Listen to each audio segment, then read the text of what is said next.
The Diary of Thoughts, Part 15. Sex as Expression of Love and Animalism. Written by Carlos Pacheco. In this chapter, I tried to give some examples that I confronted in my life and that made me wake up to certain realities that are connected to these two concepts about sex. Its purpose is not to give any lessons about this subject since it is a very subjective matter, but only give a minimal idea about certain existing situations that makes us think a lot, and make comparisons between these two same concepts.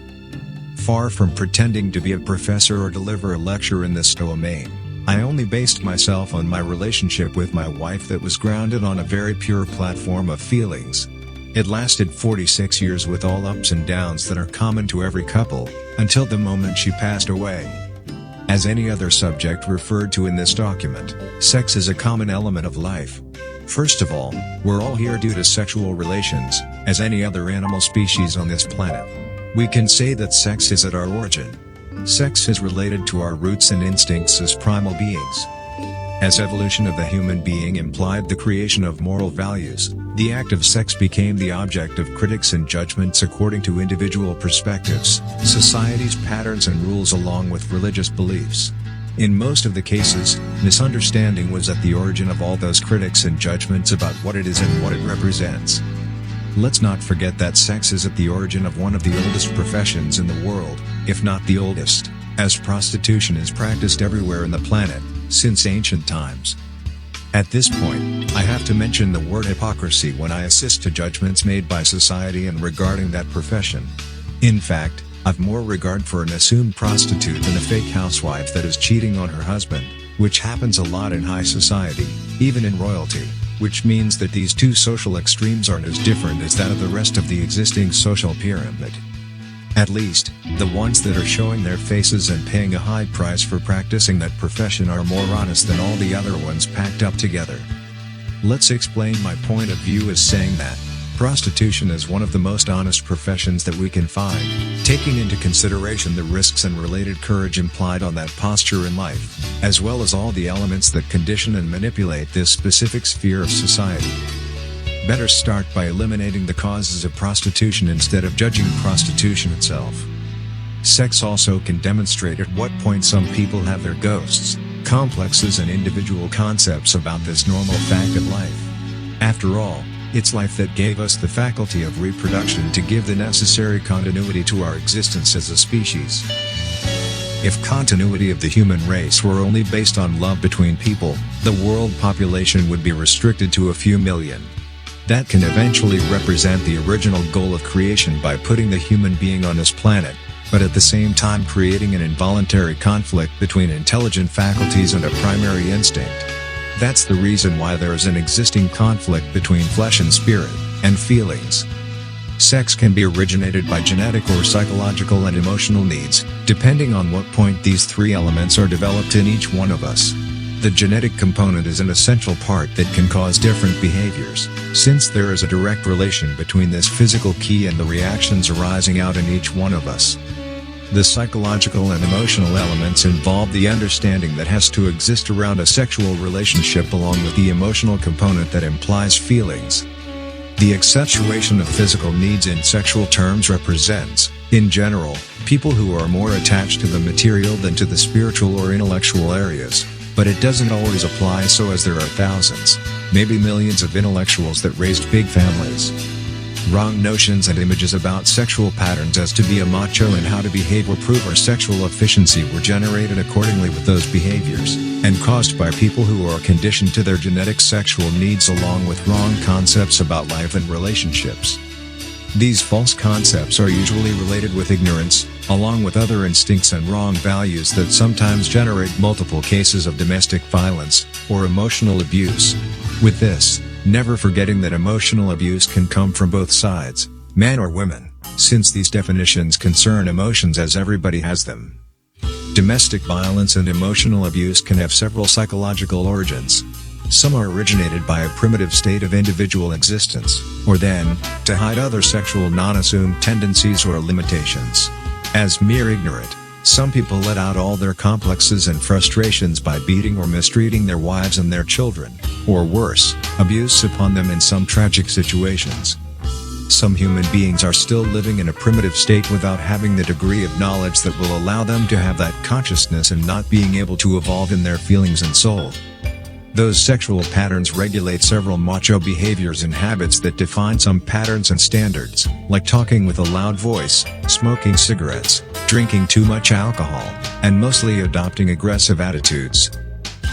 They keep pronouncing obscene words in every 10 sentences to reaffirm their sexuality, while other people have the same habits, but they just don't act like that. Others speak quietly, don't smoke, drink or behave like that, but instead they act as machos at home, mistreating their wives and children.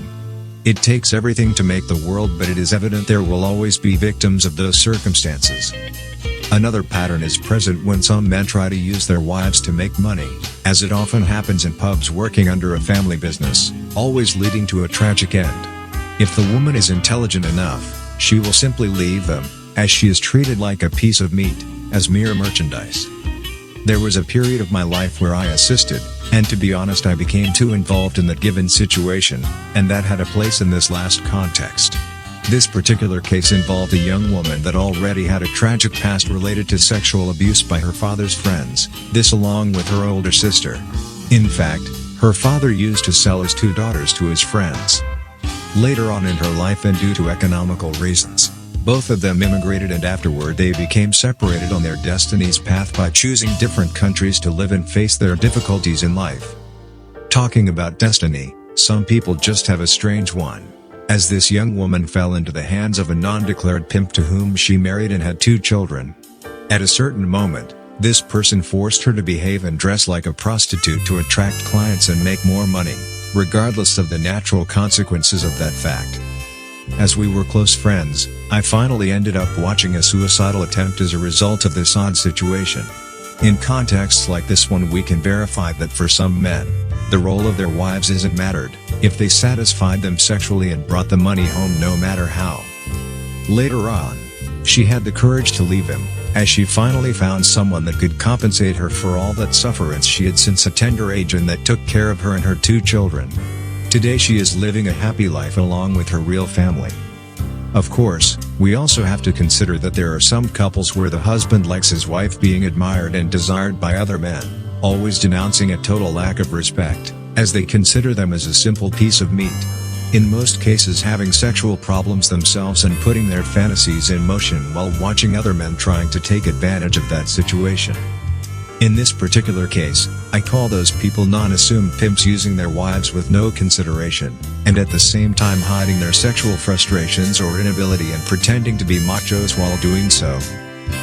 This behavior is also at the origin of adultery, and in this given situation a woman has every right to practice it as she is considered as merchandise along with the legitimacy to find some tenderness and affection as compensation, even if coming from a third person.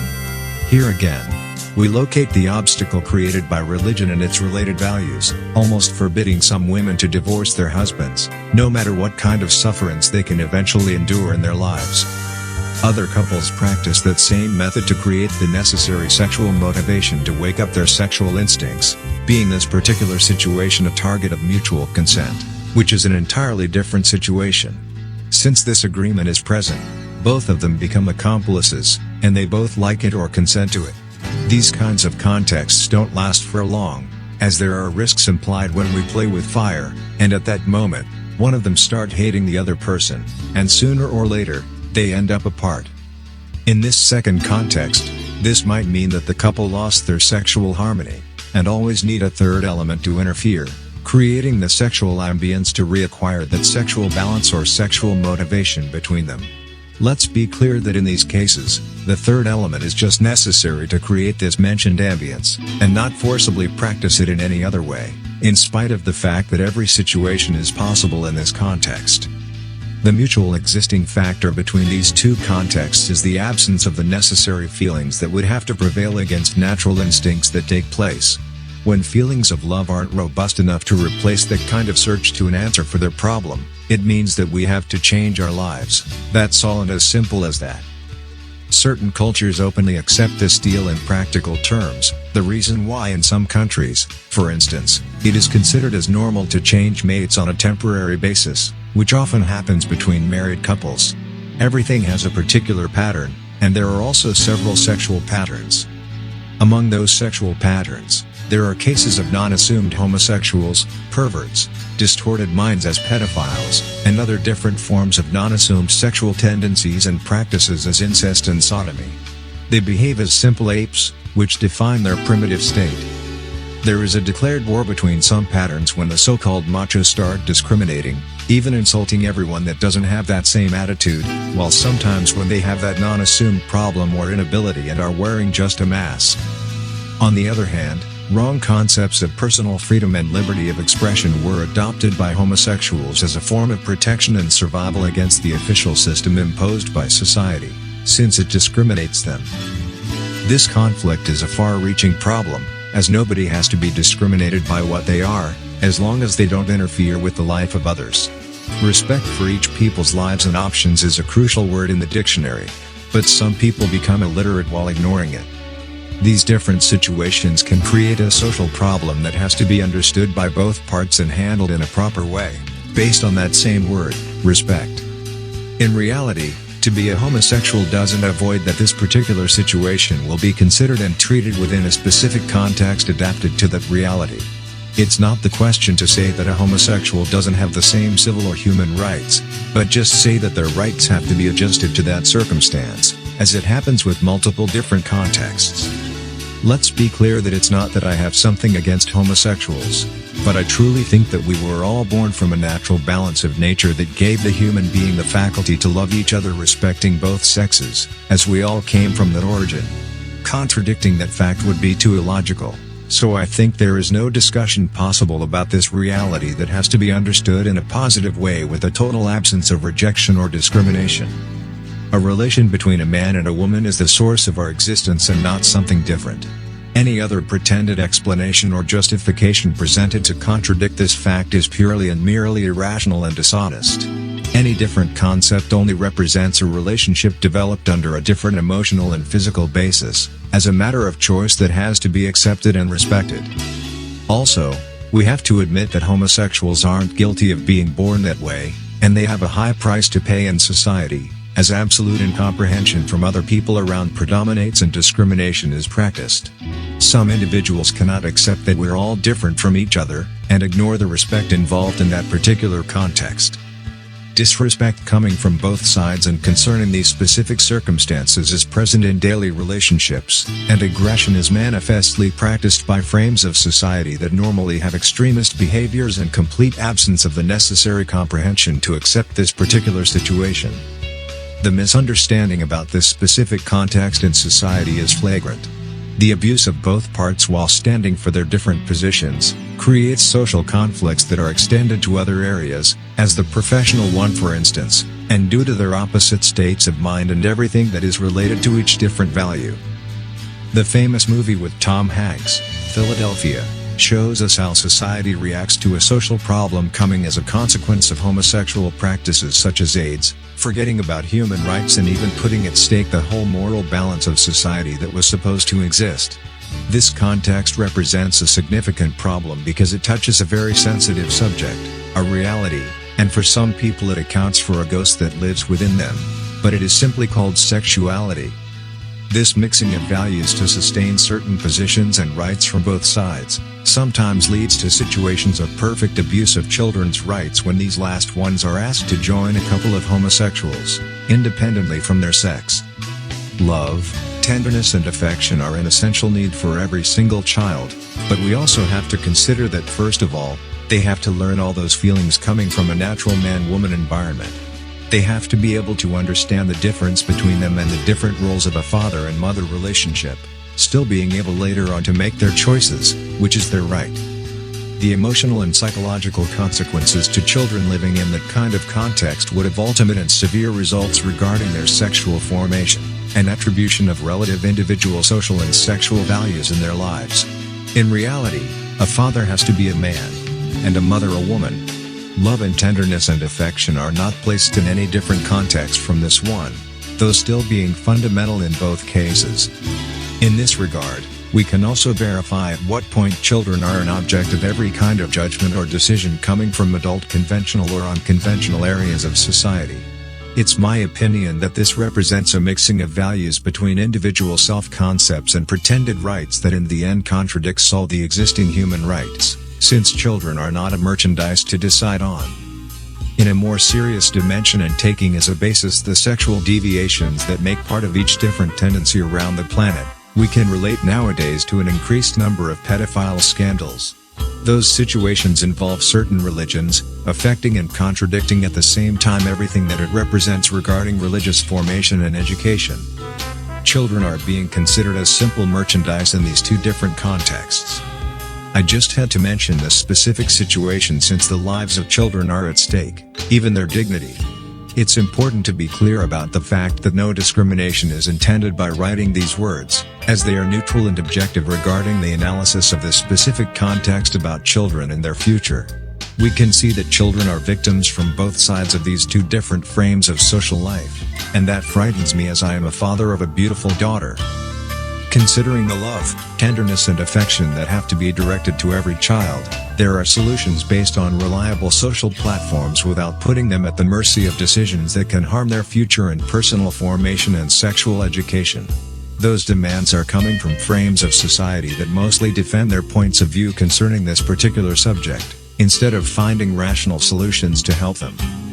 In my life, I met and was a friend with some homosexual, boys or girls, and I never disrespected any of them, since there is not a reason to do that in the first place. No kind of recrimination or discriminating behavior was adopted to maintain my points of view concerning this subject. Sexuality is something that has not to be proved to society along with our personality, as everybody possesses their own and different sexuality. Later in my life I met some people who didn't have the courage to assume their homosexuality and used all means to disguise it. It also depends on the individual honesty and courage of each person to admit what they are. This behavior is extended to different fields in our lives, but some people are neither honest nor brave. I also met a person that married 6 times as a form to prove his sexuality and fight against his age. At a considerably advanced age, he confirmed my actual analysis by marrying a teenager while reaching his 60s, which has nothing wrong about it if real feelings exist.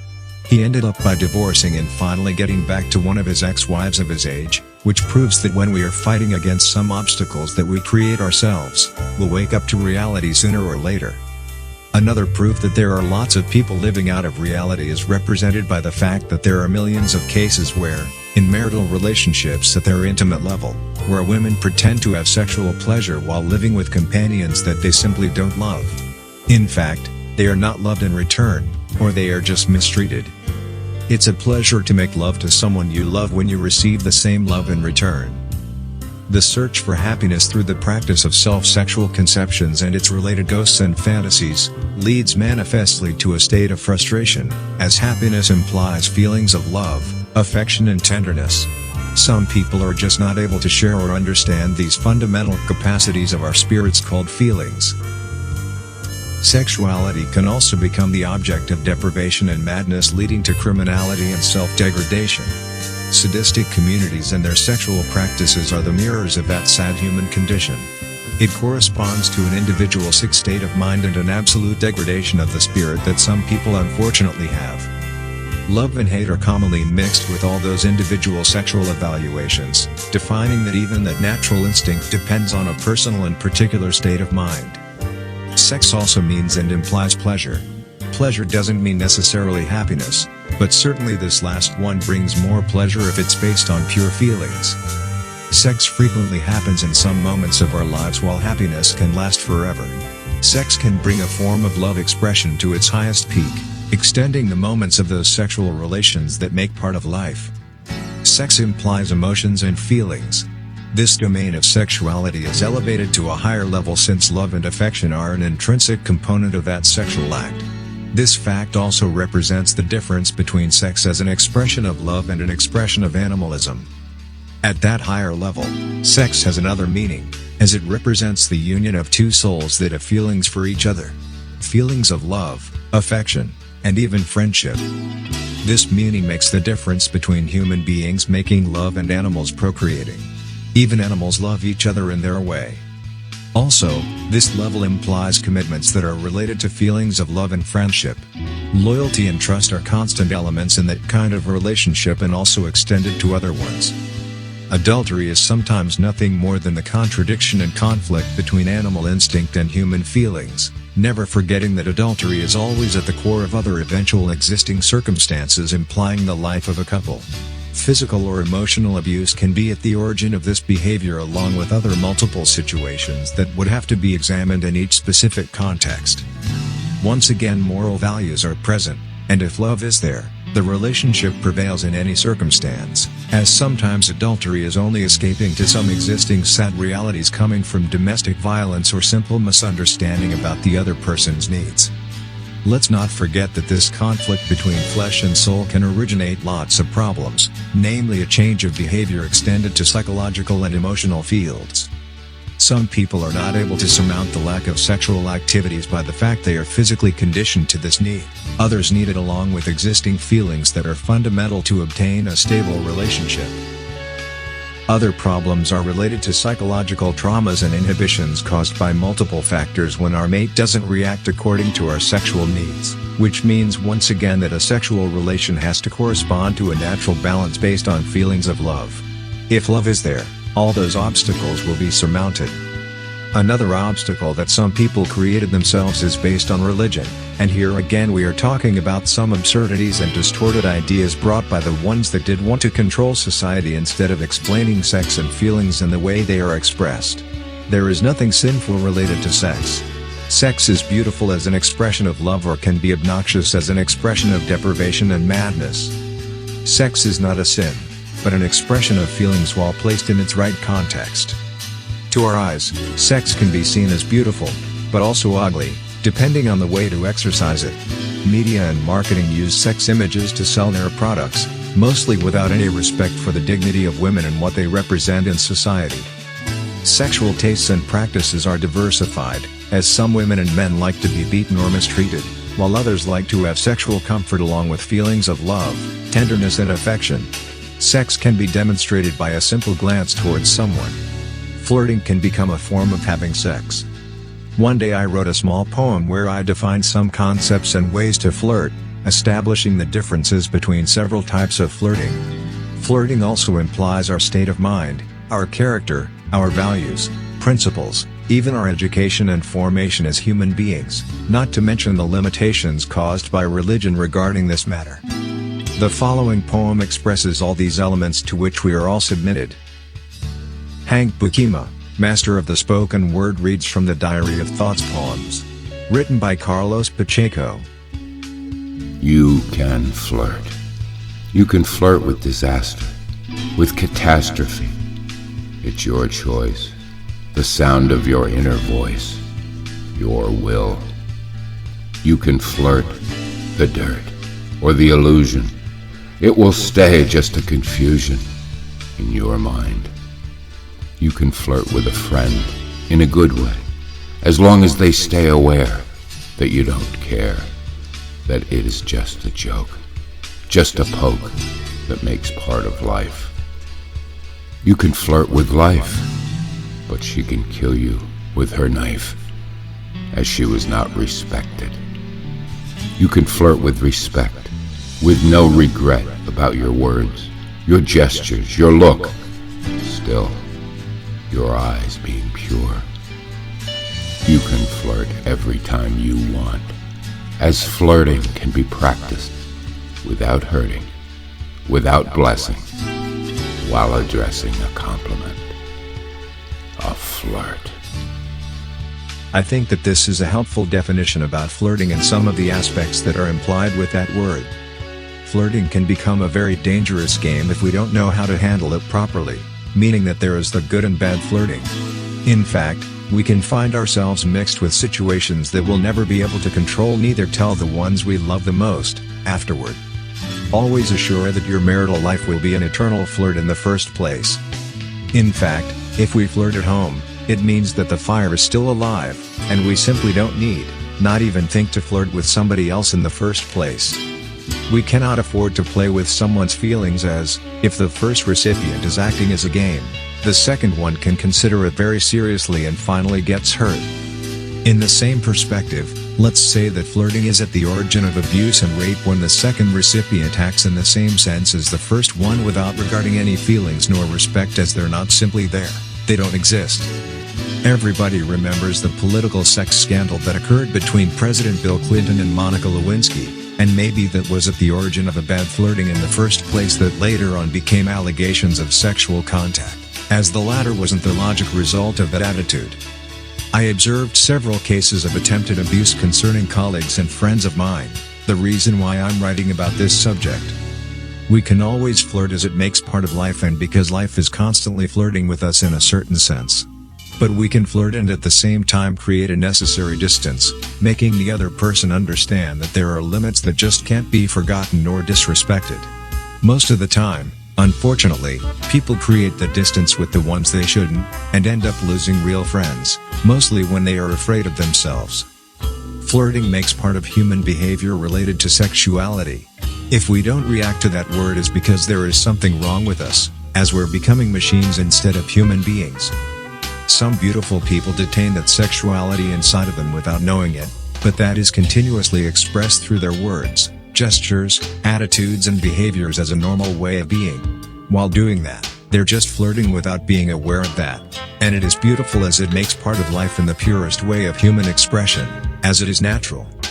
Other people don't understand this behavior in that perspective, though it might create some uncomfortable situations to the ones who practice that kind of natural and spontaneous flirting. Then it's time to say stop, and this attitude depends on the right moment when the one who is flirting realizes it. This moment defines the limits that we have to respect. If we don't, then it means that we're contributing to other events that might occur that can't be a target of complaints afterward, except if that is our voluntary decision. During my experience, I faced some women that were always flirting without malice, others that were doing it to test me and afterward tell to their husbands about my reactions. In this last case, it is sure that they needed to create a necessary jealousy at home as a result of lack of attention from their husbands, and due to that, they were testing their sexuality to other people at the same time, as it was ignored or forgotten in their home. This reaction legitimizes that need of self-assuredness.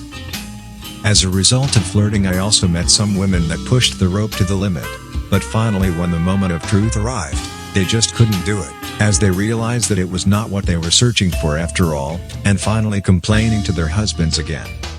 These situations are the result of lack of attention, love, and affection and tenderness that are essential in a marital relationship. This reaction also expresses that some mistakes can be committed in life with a reason which can eventually justify doing it.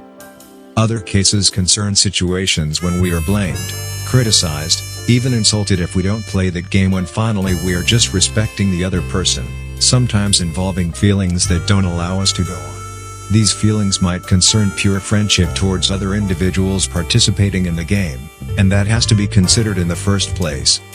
Another situation is that when we nurture real feelings for that person but we just want her to be there in a robust and genuine relationship, or afterward when some vital decisions were finally taken. That fact establishes the difference between feelings and instincts, being the first ones related to principles and values along with the due respect towards the other person, mostly if the other person is already committed to someone else that is a friend of ours. Some people don't care about that, and they simply use another person and finally throw them to the garbage, forgetting about their dignity, forgetting about their feelings. I always said to my wife that nobody can put a label on a person's forehead and say you can't love that person or any other one, because it is simply not possible, this independently from the actual feelings towards the one we love the most. If those feelings exist, another situation simply doesn't take place, and if it does, there's a reason to be that way, usually as a result of unhappiness. In this last situation, we just have to be honest with ourselves by taking the necessary decisions in our lives to change it. Otherwise, we'll spend a life of misery and pain along with self-disrespect. Still concerning flirting, I always said to my friends that, when they are convinced that they conquered or seduced somebody, they're simply wrong, as the first initiative along with the last decision is always taken by the woman. That makes part of the game. But men are always persuaded that they won when it is exactly the contrary. I always gave the opportunity to some women to take those actions and always waited for their initiative to abuse me the best way they can. If they have enough guts to do it, they will, otherwise they are only faking or playing a game that can bring a high cost to both parts. I can play my game too, and it always worked out fine. I was never a saint in my life, as nobody is. This sentence is my recognition about one of my faults and failures, and this subject will make part of a later chapter of the present document, a kind of confession to society, to all the readers of this book in the first place. In fact, I was always aware that people can fail and commit some mistakes, which I think is a proof of honesty as long as they can recognize it. In the same perspective, I always told my wife that the pretension of saying I will never touch or do that doesn't fit the reality of facts and specific contexts that surround us. These elements make part of life, part of our experience. Once again, this honesty translated a particular open mind as, by the fact of understanding about what's going on, gives the benefit to others for committing their mistakes. I guess it is a question of mutual respect. This honesty is also connected with the word trust, as this one is a fundamental link in a couple's life. Without trust there is no union between two people, never forgetting that this important word can't be the target of some abuse regarding demanding an unconditional trust. In reality, trust has its limits, which means that we can't afford to bless the person we love based on those terms, as there is no unconditional trust. Certain situations can affect and seriously damage a couple's relationship, even if they don't match an existing reality. At this point is the word respect that takes action. Trust is also related to wrong concepts about personal freedom, and this last one is submitted to the same bad evaluation as unconditional trust.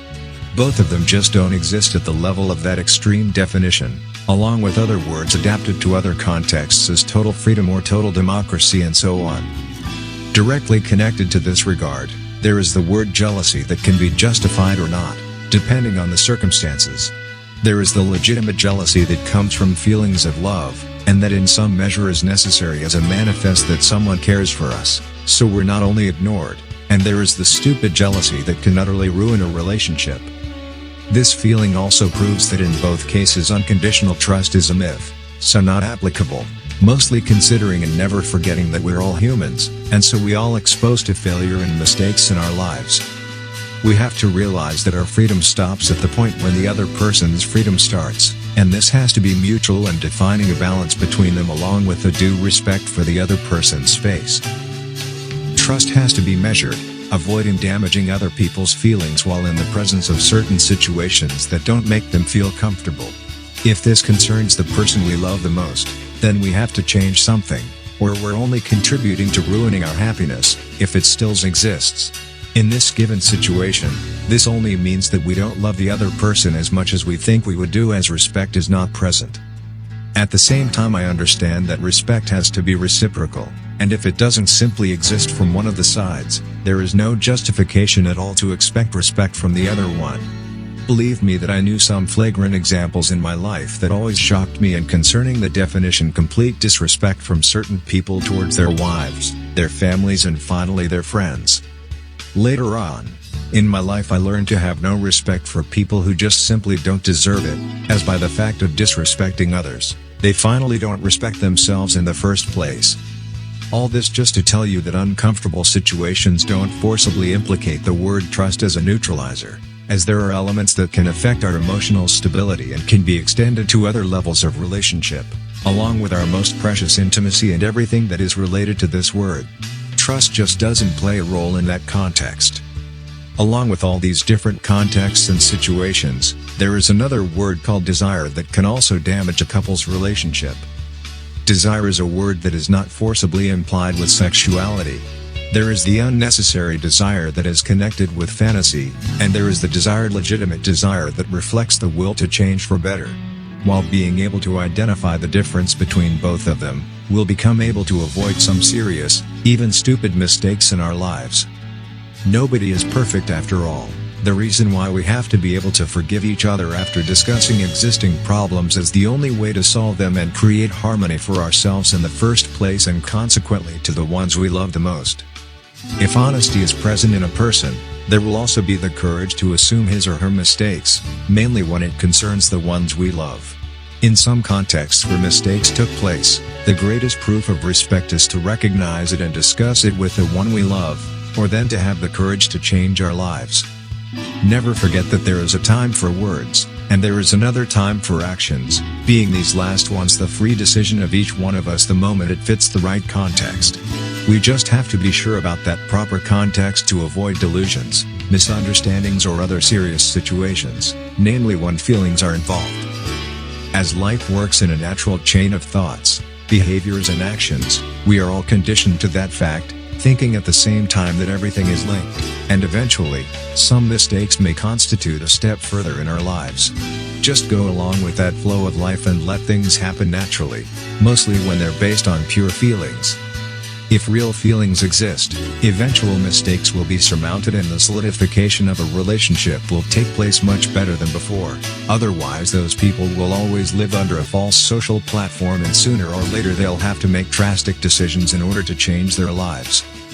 Some people can have sex with no matter who, others need to love somebody to get an orgasm. It's easy to empty our genitals, but it's difficult to know how to love and make love to someone. As a matter of fact, there are lots of people who think with their genitals instead of their brains or their feelings, as they don't have them.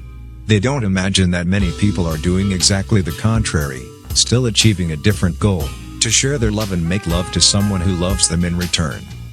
As I mentioned at the beginning of this chapter, some of those who possess that mentality are at the origin of prostitution and all its related social problems.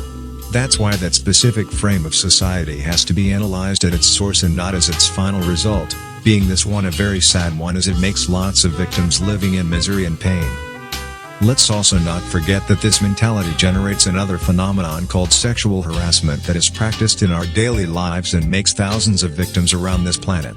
This sad reality also causes social conflicts and generates enormous problems at the aim of our professional activities, eventually finishing by hurting a big part of the whole economic system since it decreases the supposed productivity and respective profitability that were meant to be achieved. Sexuality as a natural element in life is a word that defines not only an instinct, but that it is also related to feelings and relationships. That's why it should be imperative to obtain a sexual education since a tender age to understand it in a proper way, avoiding false notions and values about this simple subject. In this last context, instincts would be measured as they would be understood in a different and adequate way, mostly establishing a direct link between the instincts and feelings as they are interconnected. The lack of sexual formation and education is at the origin of all those other primitive reactions that are related to this natural gift brought by life, though completely changing its meaning. That's precisely the difference between sex as an expression of love, or merely a manifestation of animalism. But some people mix these two different forms of expressing their feelings, as some of them are just unable to do that. While doing so, of course, there will always be victims of those circumstances. Some people are very concerned to present an image that doesn't match their reality, or trying to prove something to somebody else to reassure themselves. The sexual subject is one of those main concerns along with other areas of life, as the professional one and so on. All these examples express just a minority of all the multiplicity of contexts that we can find concerning this particular subject that is a natural element in life, very subjective, yet, it doesn't represent in any way an obstacle to discussing it. Sexuality implies the word diversity, and there is nothing wrong with that as there is nothing wrong about other multiple situations in our lives. Up to us to find the good and bad diversity that can eventually lead to right or wrong decisions, all these elements being part of life, respecting the positive and trying to understand in our best way the negative. Briefly, let's say that sex is the most primitive form of trying to reach happiness and love, forgetting that these last ones are something that can only be achieved by our feelings, our spirits along with the one that truly loves us in return. That's the perfect harmony, the perfect love. All the rest is a spontaneous manifestation of these feelings. Let's all try to love each other. Let's make love happen. The Diary of Thoughts. End of Part 15. Written by Carlos Pacheco. www.diaryofthoughts.com